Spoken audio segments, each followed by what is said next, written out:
Okay, hello everybody. And I'm sorry, I'm going to speak strangely because I've had a horrible cold. So now the title of this talk is a riff on Kant. So you've got to excuse my sense of humor, but it's about this world of artificial intelligence, and what it's about is trying to explain what artificial intelligence is and its limits, its absolute limits. And I'm trying to do that by parsing the processes that are used around computational thinking.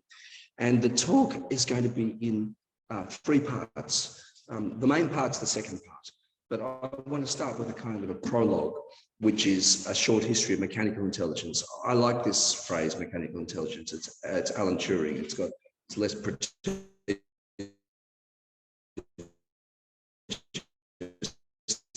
artificial. The critique of algorithmic reason, where I try to define what is the nature of and the extent of and the limits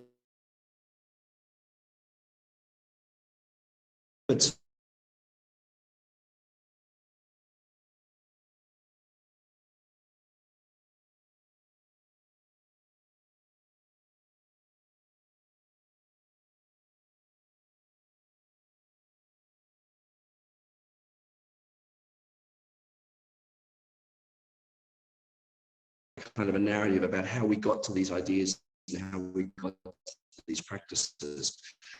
And of course, Leibniz is a starting point, who said that it would be possible argument about something in the world. We can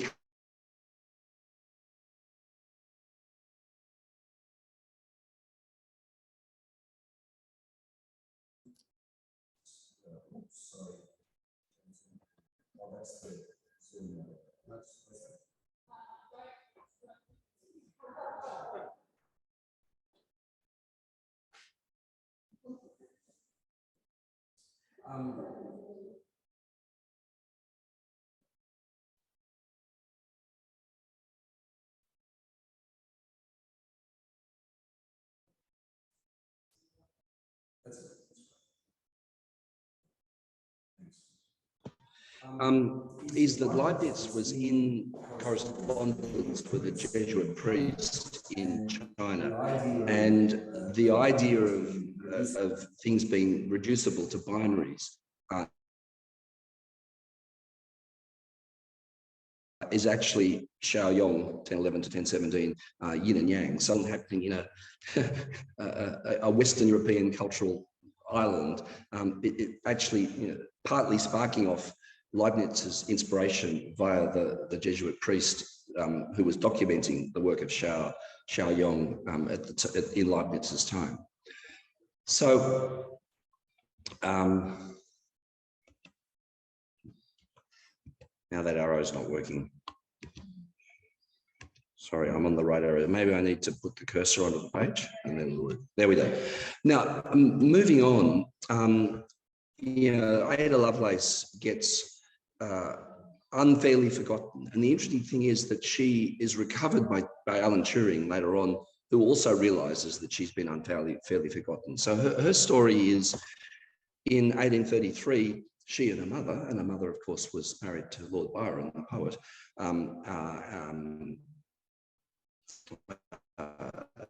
they go to a swap, and in the drawing room is this machine on the right, this difference engine. And the interesting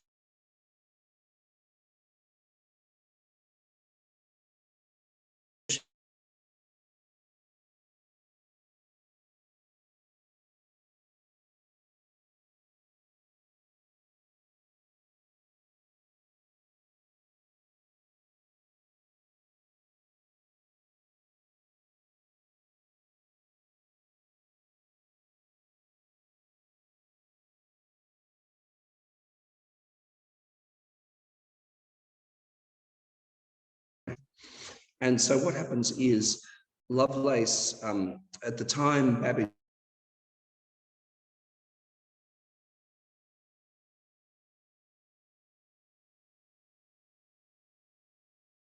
just leave it. I'll use the sound. Yeah. And so what, I mean, that is just a hopeless person who, that's a whole story. What Lovelace does is writes this 20,000 word article, which actually, this is the article here, which gets signed on the ALL, which is actually the typo. It doesn't get signed by the name. In fact, it should be AAL. Publisher, they got the name, the initials wrong. Anyway, she hasn't signed it under her name. And this is something that Turing finds later on, finds this obscure article from 1843.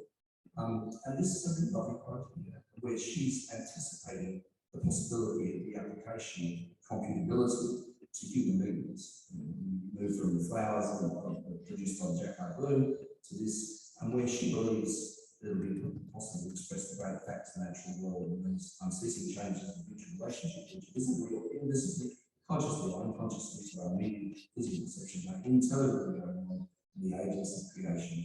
I love this article. Now, Alan Turing finds this article and the really wonderful article in machine intelligence, in 1990, bounces off. He doesn't entirely agree with Lovelace. He thinks that her optimism about the mechanization of being is slightly out of line, but nevertheless, he regards that as significant enough to reference. But one of the important things about Turing is that he realized that these machines can do things that humans could never do in the realm of calculation. So, in other words, and this is a quote where he said, look, we never, they find huge prime numbers, they do calculations which, in human sense, can be completely impossible. And this is a lovely, he asked the question, can machines think? Well, here, this is Alan Turing's notation on a teletype printout. And you can see I circled there in red and said, how did this happen? The machine spoke to him, the machine said something and made a calculation which he couldn't have thought through. Machines actually, exhibited a certain kind of intelligence. Now, what I'm going to get to in the second part is, okay, what is this intelligence? What is the nature of it for Turing and for other people? But I also, before I get to that, I also want to mention another one of the truly great people. And it's an incredible history about why this person's theory of the world ends up getting forgotten. So this is Norbert Wiener, who creates in 1938 cybernetics for control and information and machine. And by the way, if you're interested in the arcana of this, Mary and I have recently done a paper on the history of cybernetics as it relates to the concept of learning, which is referenced down the bottom. But anyhow, Norbert Wiener takes the metaphor. What's the cyber idea? Well, here we have a DCS on the boat, and the cyber idea is the oarsman there, and there's two oars. And what you do is Kubernetes is the original word. So he builds this idea of cyber of the oarsman who's constantly adjusting in order to maintain direction. So if you want to go into the phone, you don't just point the oars, the steering oars in a straight line. You keep adjusting them in order to maintain a straight line. So it's about feedback systems, recursive feedback systems.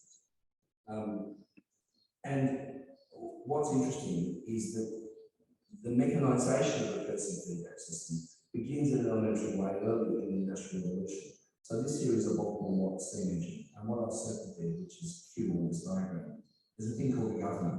And what a governor does, it regulates the amount of steam going into the machine. So this steam engine was the pumping lines, pumping water out of lines. And when there is, when there's too much steam coming in, the momentum in those two spinning wheels pushes it out or reduces the amount of steam, and when it gets long enough. So it's this kind of cybernetic feedback system, of which this is one of the first mechanical examples. There are other examples too, in the wheels and whatever. So in a way, the mechanization of what's called servo mechanisms, which partly automate things that humans would have done. So the human regulating the steam machine, this governor there, as a circle, is something which the machine takes over certain human actions, certain human performances. Now, several obscure important articles in this whole story. Before he created this cybernetic idea, the idea of feedback systems, with two other authors, he wrote a paper in 1943 called Behaviour, Purpose and Teleology. And this is a Time magazine. What's interesting is Wiener is working during the Second World War, dealing with torpedoes and fighter pilots and whatever, which are classic cybernetic systems where flying a plane, drop the bomb, you're dodging other people. In other words, the relationship, there's a cybernetic relationship between the pilot and the plane in this kind of war situation. And this is a Time magazine depiction of the kind of military industrial roots of this whole reality. Now, the interesting thing is that he becomes a pacifist afterwards, and that's not a whole damn story. A hugely important forgotten person who was actually a university in Illinois, this Heinz first, who then draws a distinction between a trivial machine that operates on human command. And what's interesting, in the first generation of computers, we just use them as command instruments.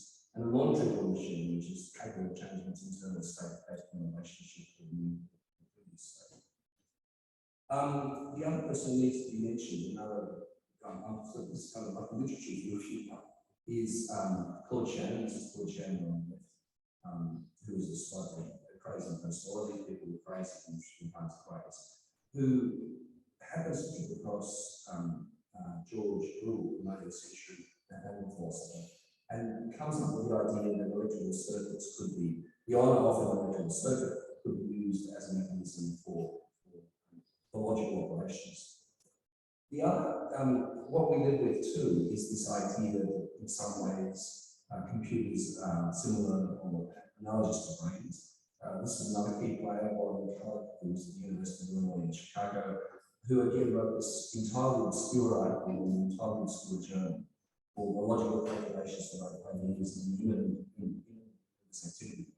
And what he said was that in the brain, there are there's an excited and non-excited state in neurons, and then on the basis of that simple on-off process, it would be possible to build a calculus which, in mathematical terms, mapped what happens in brains. Now, in fact, in this article, they say that this is just simply a modeling process that is nothing like all brains, it's just one aspect of what brains do. We ended up forgetting that in the hyper-thought artificial intelligence this is where this idea begins in this particular article in 1943. Now, John von Neumann ends up picking up on this idea. In fact, Wiener tells him, read this article. Wiener has seen it somewhere. And this becomes the basis of the first electronic discrete variable computer like 45. So building the metaphor of the brain around on-off switches, essentially, and by the actually in mathematical terms around base 2 binaries. And by the way, this becomes the first definitive view that these things cannot be digital, they have to be binary. So people call them digital age, it's not, it's the binary age. Before that, all the text computing in terms of base 10, this is when they write on the fact this can only be done in base 2. And of course, where it all ends, here again, we will meet again. Von Neumann is the character in Dr. Strangelove, who is played by Peter Sellers. So that's the prologue. Now this is the real argument. What are we doing with critical algorithm reasoning? Mary and I have been struggling with some of these ideas for a few years now. This is another variant of these couple of books we did a couple of years ago, and there's an article that we published as well. That's kind of where we started from, but in a way, what I'm going to go through now is stuff which is an extension of these ideas and what we're trying to think about. How do these ideas apply to binary computing? And what I'm going to do is a kind of a provocative thing. It's to try and build a grammar of binary computing. So if computing does meaningful things for us and with us, what's the nature of those unique things? And in fact, what we do with computers is we have many more stuff in the world. We go through a process that we call transposition. It goes through this process of converting them into binary notation. It comes out meaningful. And I've got a little way down the bottom. It does it in 6 ways.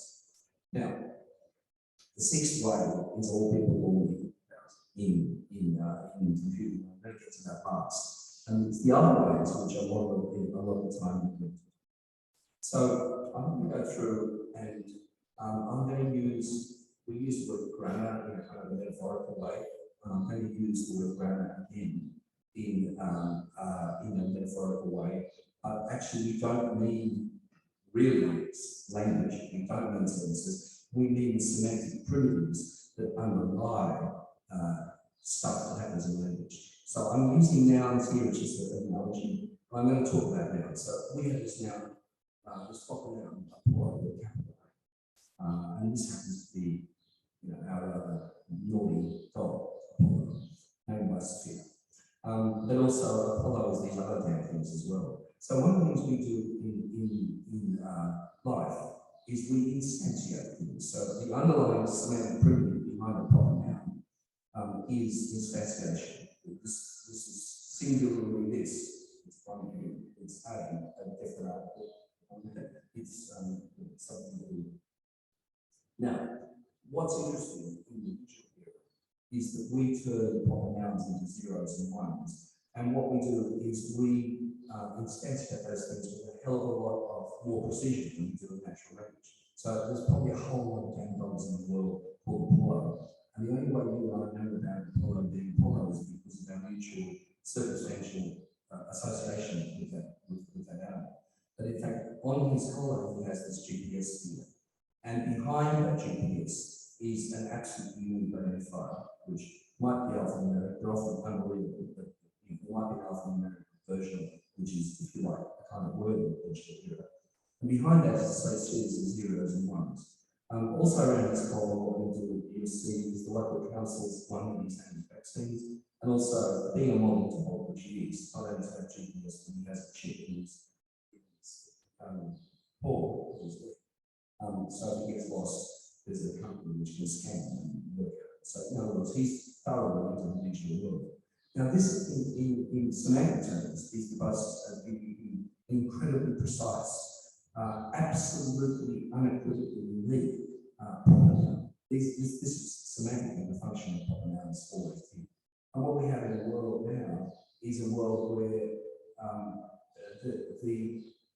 the inherent ambiguities of natural language are not good enough for us. What we have to do is have this, and I call this an unnatural language, this systematic unnatural language of proper noun meaning. So, I rather like this picture. What we have is a world where every page in the world has an unequivocally, a single system page number in the world. And there can be no pages in the world. Whoops, that's sign of the times. Internet of Things, every object, this is but this is a thing which can actually not just be named in the instantiation of an stuff, but this damn thing speaks its name, right? It literally, in the Internet of Things, we have a world of things which increasingly speak their names in a single universal language of proper nouns. Now, what I'm getting to, by the way, is this is actually much more significant than any calculation in science can do. And this is something which is so imminent in our world. Now, what I want to move on to is that that's instantiation, right? What we also have is the world of conceptualization. So this fellow over here is a dog, and in fact, there's a Unicode emoji for a dog. So Unicode is the universal scripting system. Another one is absolutely universal things where there is no, it's non-negotiable. There is now only one scripting system for all these there. And that's good. So Unicode character, U-F-4 is the dog. Anyway, what we've got here is this mechanisation also of concepts. Right? So what we do with concepts is we build systems of classification instances. Now this thing on the left, the barcode, this is sardines that speak their name, so they speak for themselves when we get to the checkout. That's actually a concept, because if we're operating at the individual sardine account, which we need to triangulate that with several things we want to manufacture. So the barcode on the left is a concept, right? So it's a common noun. The barcode is a common noun. Right? But when, in the case of my phone, the proper noun is its serial number, and the common noun is the product type. And what we do is we build these elaborate, fundamentally agreed classification schemes. And what we do is this play of proper nouns and common nouns happens ubiquitously in everyday life. So here, the fields are common nouns, and the proper nouns are completely ambiguous. So by the time you put in my name and my phone number, my mobile phone number, my email, these are unambiguous systems for naming me. And it's the corporation of those things which produces the effect of a proper noun. And proper nouns of an order which we've never had before. We've never had them before, this universal transhuman system. Now, to talk about the underlying architectures which build this framework, we have databases. So in a database, typically the column heads and the row heads are constants, and the cells are instances. That's this referencing name as well. That's in a database structure. In markup, and this is, by the way, one of the great, I completely forgot the people, you don't know Charles Alfard invented the modern world of textuality in 1969. So this is the original of generalized markup language, it became standardized generalized markup language. Tim Berners-Lee stole the damn thing and fundamentally didn't understand it, and it took 5 generations of HTML to remove Tim Berners-Lee's failure to understand the concept.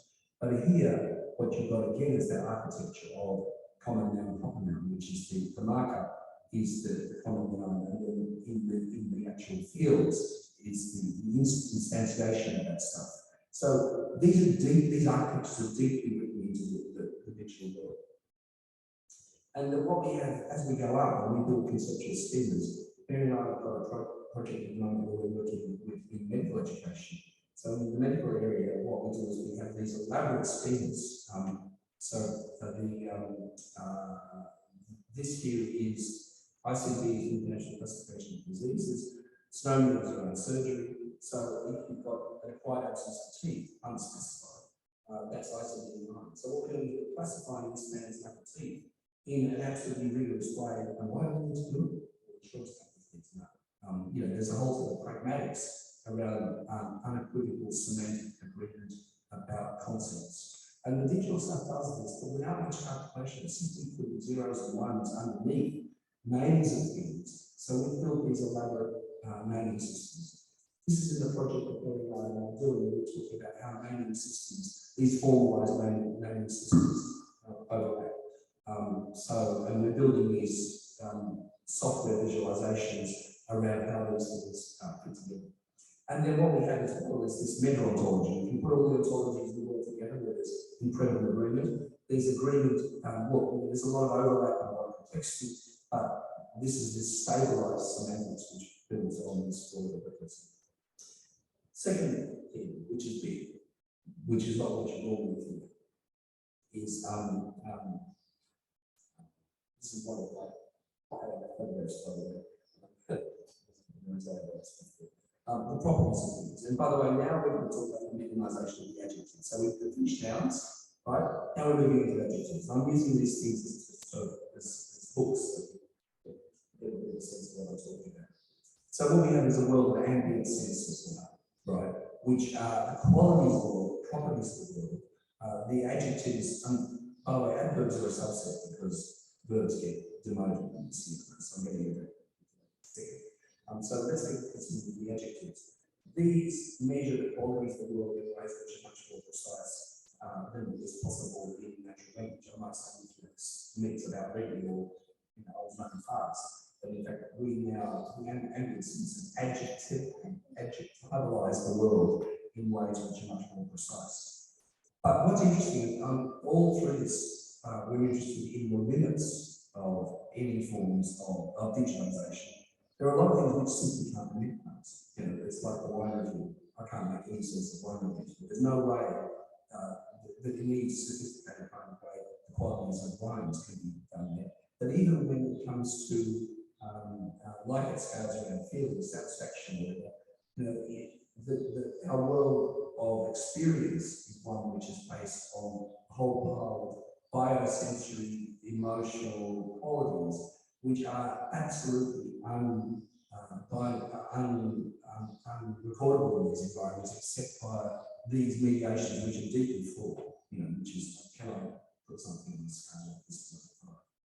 The answer is your 1 to 5 and my 1 to 5 and different things. So, you know, what I'm interested in is not only to parse the visual, but to say what is absolutely necessary. So number 3 is context. Right? So, and now I'm going to move on, if we want to take the grammatical metaphor, to tense and prepositions, which is time and place. And so in the era of natural language, I'm saying now we're moving into this era of unnatural language mediated by these machines. I love this map here, by the way. This is Lewis Carroll from 100 at the Start. And it's a mariners in the middle of the ocean. This is the map. It's nothing new. It's just like, and if you look over here, across the top it says latitude north equator, south pole, equinox, east. It's those current nonsense, right? Which is, you know, the relativity of. So if I say that I'm you, it's a relative statement. So we operated in natural language in ways where there was a whole lot of relativities. What's interesting with Apollo, I go back to the one example, is the incidental, unambiguous, ambient dead reckoning of time and space in universalized time and space. So this darn phone, you know, it's never wrong, and it's wrong. Its temporality is so accurate that it's meaningless to me. You know, so your computer and my computer, your phone and my phone, they all turn over at the same second by. So what's interesting is the absolute non-relativity of time and space. So my kind of sort of tricky thing here is, you know, this is the non-relativity of spatio-temporal experience, Einstein and Fromm. And after Kant, Kant's idea is that these things, time and space, become figures of our conceptualization of the world.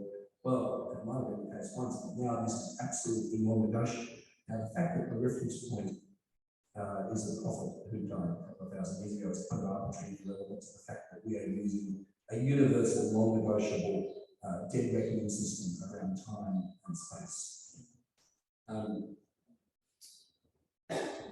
Now, I want to get on to the 4th thing, which is agency. And one of the interesting things that these systems can do is operationalize action. Right? So here, this diagram is from the key manual around a system called Unified Model Language. So what software developers do is they build out designs for software with these visualizations. And so this is about selling tickets at the theatre. And the right-hand model is the computer system when the clerk at the front of the theatre is selling the ticket. And the left-hand side is when somebody buys the ticket online. So in other words, we're building the software. What you're doing is you're building models of action where the left-hand side can take over. You actually have a machine that sells you one ticket. Right? And in a way, what this is mechanizing is stuff that Shannon was talking about, which is procedure, if you like. And my comment here is alas, poor verb, because if you look here, there's a lot of action going on. The labels are all nouns, and the verbs are the arrows. So what's interesting is this world where the nouns are taken over, if you like, and the verbs are an implicit part of these relationships. Now, what we can also argue, and this is the holiday argument about normalization, what we do with nouns and verbs is a constant process of transformation where we turn an action into a state. There are all sorts of philosophical issues and problems in doing that, of course, and in fact we started doing that with modern science. So this is a little bit from Newton's optics, and the red words there are nouns that could have been verbs, nouns that should have been verbs. I might I'm going to go over time. So in other words, it seems to me that we've been in this process of turning verbs into nouns, and that's what science does as a discursive thing. Well, these words do it absolutely thoroughly. So this is this process of algorithm, the automation, the procedure. This is George Gould. Yes, no. Yes, my credit card works. No, it doesn't. Yes, I'm going to tick. No, I'm not. False. I haven't got the six yet because so far we've done nothing. We've done a lot of things with computers, which is computational. The fifth one is media. So what we do with media is we can create aids in this kind of fashion. And what we do is interestingly, what we've done with Unicode is build absolutely universal scripting system, which includes both phonemes, such as the number of phonemes on natural languages, and ideographs. And what's interesting, Unicode is unigraphs. So what's happening in Unicode is the systematization of emojis, for example. That's the biggest, the growing area in Unicode.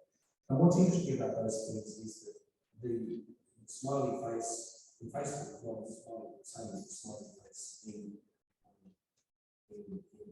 some type of and what happens is the underlying semantic, which is Unicode, which allows that thing to carry across. So this is this crazy universal scripting system.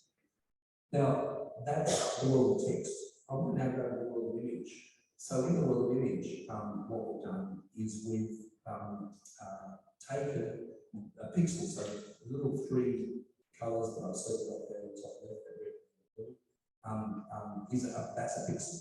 And in any one of those pixels, you can have 16.7 million colour variations based on the intensity of each of the three, the intensity of each of the three pixels. And here on the right is the pile of colours.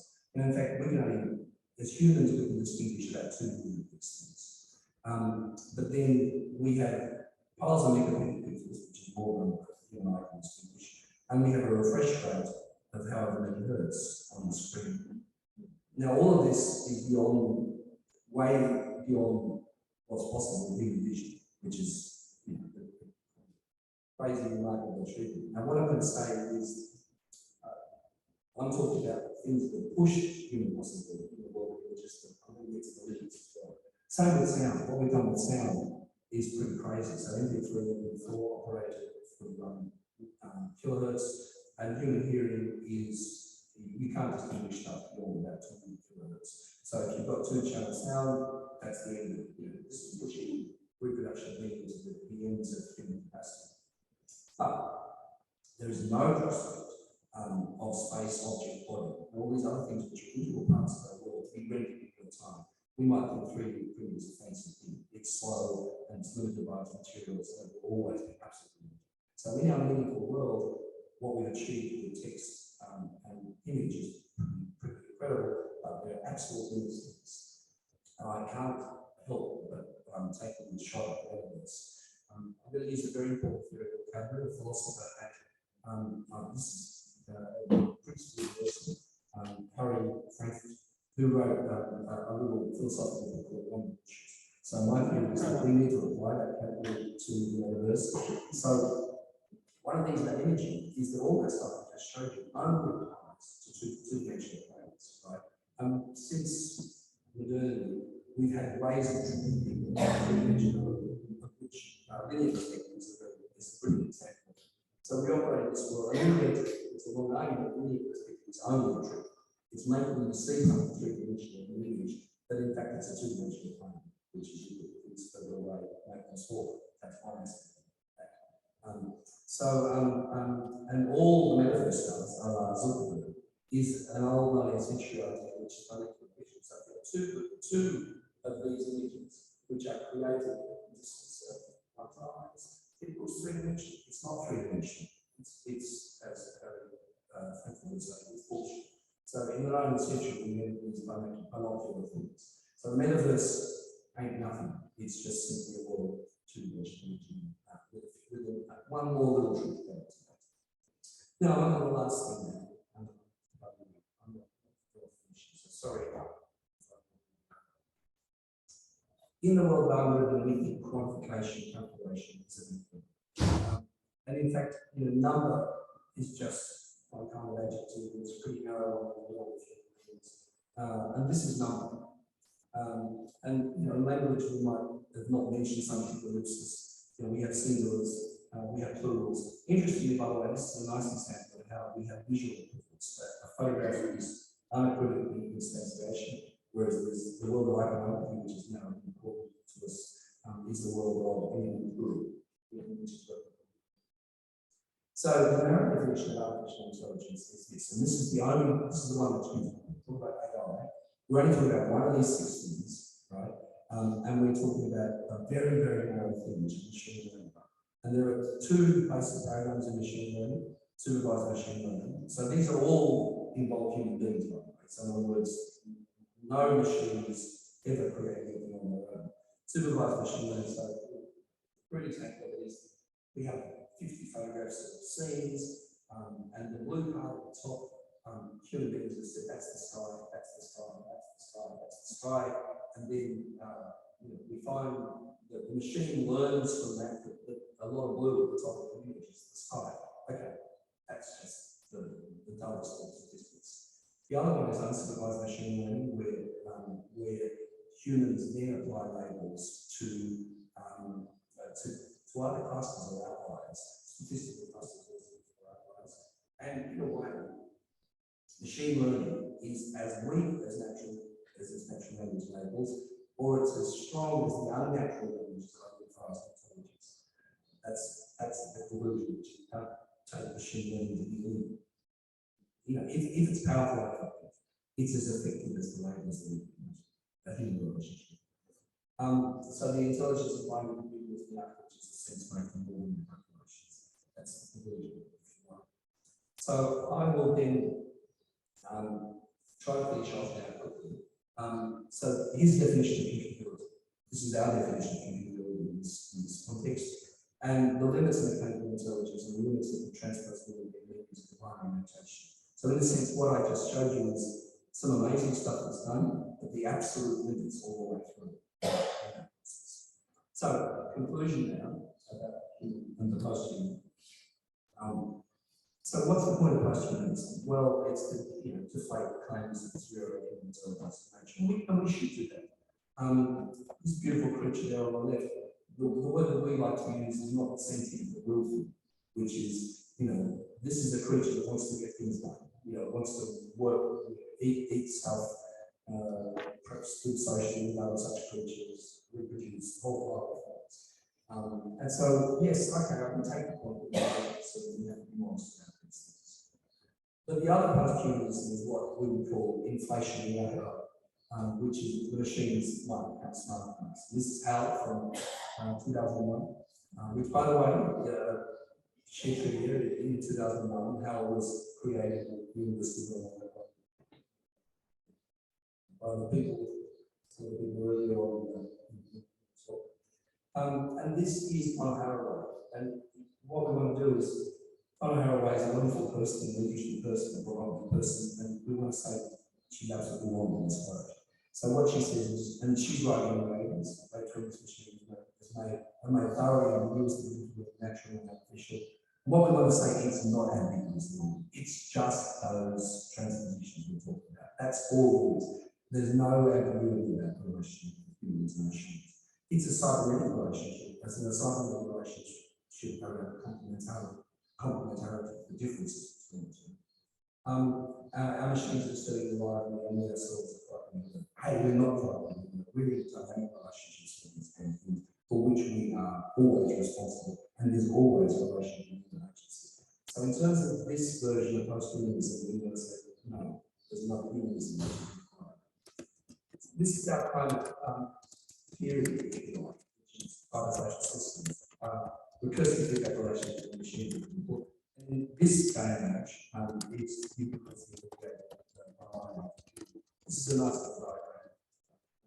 Recursiveness, which comes out of sharing the weakness and information. And of course, A4 is saying that, by the way, meant to become prosthetic God. Who's auxiliary organ and truly magnificent, but his organs give us much trouble at times. President O'Neill does not feel happy with his God like character. It's a nice quote from Civilization of Systems. So one last slide which says far too much short space.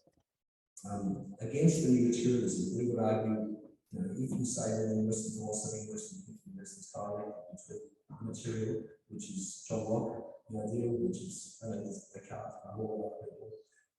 We have this middle space where what we do in the digital world, and computer ontology is a very good example of this. The word ontology is incredibly interesting. It's used in computer science and philosophy. Is that it's all about referring to things. Remember the name of Plato? It's all about referring to empirical stuff in the world. But also it's about conceptualizing the empirical stuff. So we have this world of empirical meanings and conceptual meanings. And in the material, we have a whole lot of stuff that we haven't found yet, but we might find, which is discoverable. But what we do with ontology, what we do with these schemas, is we build patterns of things which are imagined. So we can push out, the material, the idea out beyond their immediate one-to-one relationships. So our argument against the materialism is that we actually need to go back on that plane. We need to be both Locke and Descartes at once. Sorry, that was a bit of a heavy delay on the last 2 slides. So last slide, which is okay, this is the definition. So we've been working on this idea of cyber-social intelligence as a biological relationship. And what we want to define that is the first relationship between the human and machine intelligence. The superhuman, or painful or speaks of computation can be achieved by binary machines, the 6 transpositions that we just showed you, and purely human intelligence. So, the idea that our brains operate in like binary zeros to ones, we don't know how the biophysics of brains yet. Hopefully one day we will, but it's something we're working on. But also not just our brains, we like it scales, kills our bodies, but also the meanings for us around numbers, spatial disciplines. So in other words, these are things which are non-computable in everything.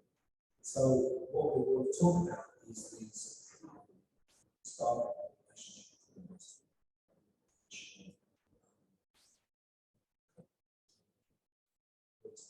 And if you wonder what we have to scholar, this community which you want to join, and we also erratically have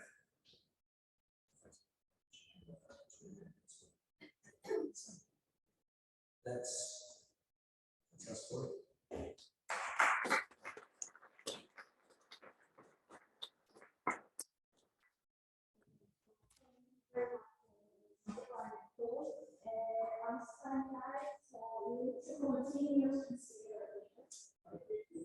Let's continue with the next half and then the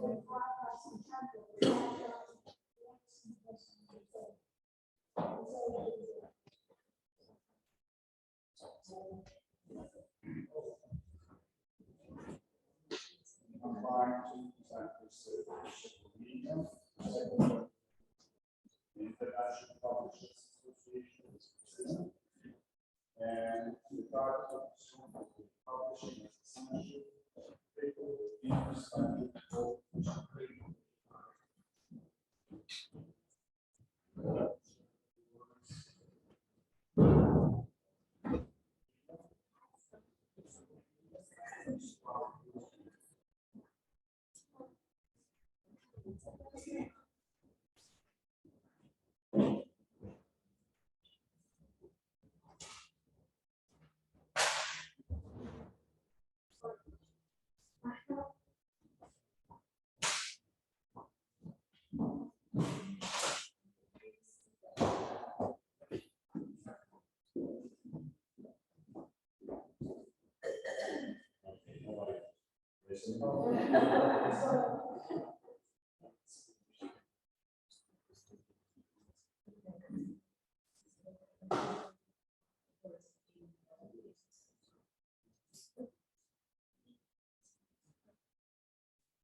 So is this?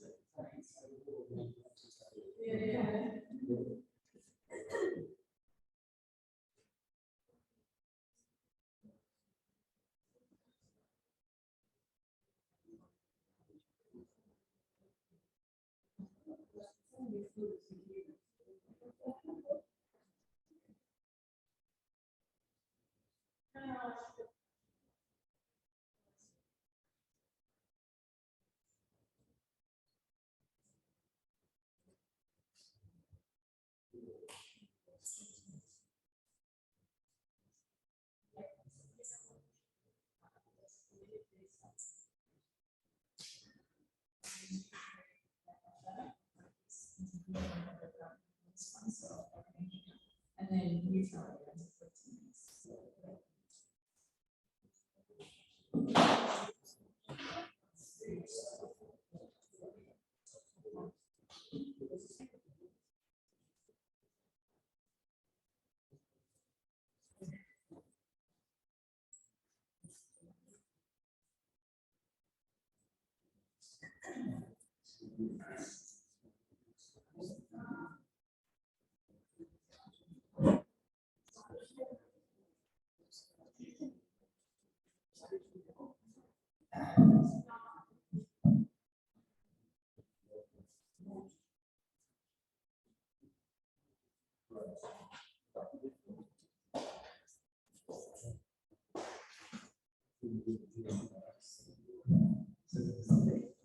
Okay. Thank you, everyone. Good morning.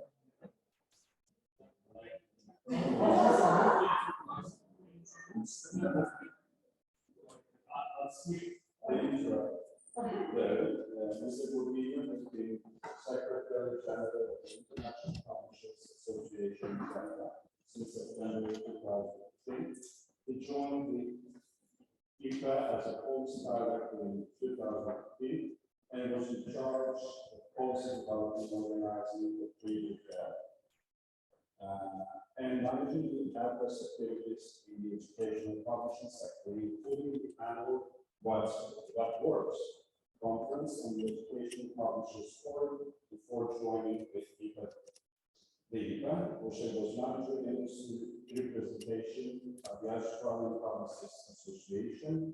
He has been executive director of the Australian Society of Authors, a lecturer in literary journalism and creative industries at the University of Sydney, and editor of the online news magazine newmaterial.com.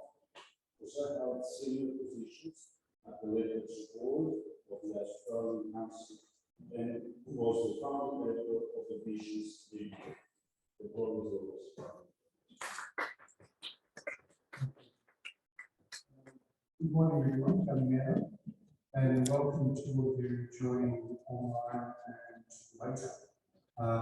Thank you, Bill, for that amazing opening. My mind is blown from to bullshit all the way through to Locke and Descartes. So I may just drift off halfway through this and start thinking about all the stuff that we said.